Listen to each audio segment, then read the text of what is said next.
네, 경북 예천에서는 산사태로 매몰됐던 60대 여성이 조금 전 숨진 채 발견됐습니다. 이에 따라 폭우로 경북 예천에서 실종된 사람은 8명인데 이 시각 현재 수색 작업이 이어지고 있습니다. 하지만 여전히 하천의 유속이 빠르고 산사태 지역은 쏠려 내려온 토사량이 많아서 실종자 수색 작업은 더디게 진행되고 있다고 합니다. 현장에 나가 있는 취재 기자 연결하겠습니다. 자, 윤웅성 기자. 네, 경북 예천군 은풍면 마을에 나와 있습니다. 네, 조금 전에 안타깝게도 실종자가 숨진 채 발견이 됐다고요? 네, 그렇습니다. 이곳은 아니고 바로 인접한 효자면에 있는 곳인데요.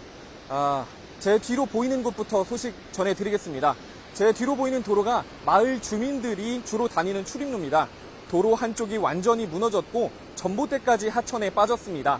어제 새벽 6시 20분쯤 70대 남성과 60대 여성 부부가 차량을 타고 하천변 도로를 지나다 무너진 곳을 미처 발견하지 못하고 강으로 추락했습니다. 안타깝게도 아직 이 부부를 찾았다는 소식은 들어오지 않고 있습니다. 차량도 찾지 못했는데 실종 차량의 것으로 추정되는 본네트 등 부품들은 발견돼 감정이 진행되고 있습니다. 오늘부터 비가 약간 소강 상태를 보이면서 관계 당국의 수색 작업도 진행되고는 있는데요. 문제는 유속이 굉장히 빠르고 유량도 많습니다. 이 때문에 수중 수색은 전혀 진행하지 못하고 있습니다. 인력이 아침보다 추가돼서 소방과 군병력, 경찰까지 모두 120여 명이 투입돼 하천을 따라서 주변 수색을 이어가고 있습니다. 하지만 하천 범위가 워낙 넓어서 수색 작업은 더디게 진행되고 있는데요. 드론 수색도 진행 중인데 비 상황에 따라서 띄웠다 내리기를 반복하고 있습니다.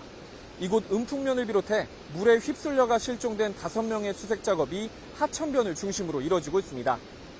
산사태로 매몰된 이들에 대한 수색 작업도 진행되고 있습니다. 감천면과 효자면에서 각각 2명이 매몰되는 등 예천에서 모두 4명이 산사태로 실종됐습니다.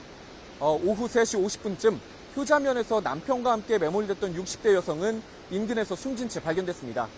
하지만 나머지 3명은 수색대원은 물론 소방견까지 투입돼 수색 작업을 벌이고 있지만 마을 곳곳이 흙과 바위, 나무 등이 엉켜 어려움을 겪고 있습니다.